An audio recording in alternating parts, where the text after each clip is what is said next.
Hi guys, কেমন আছেন? আশা করি ভালো আছেন। আলহামদুলিল্লাহ, আপনাদের দোয়ায় আমিও ভালো আছি। তো আজকে নতুন একটা ভিডিও নিয়ে এসেছি। এটা কামার দোকানের যেখানে ল অলংকারের দা বানায়, দা কুঠার তৈরি করা হয়। তো এখান থেকে একটা ভিডিও নিয়ে এসেছি আমি।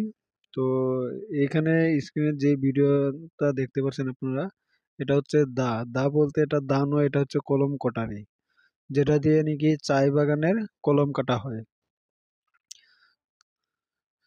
আশা করি যে আপনাদের কাছে ভিডিওটা ভালো লাগলে একটা লাইক, কমেন্ট, শেয়ার এবং সাবস্ক্রাইবটা করে দিবেন।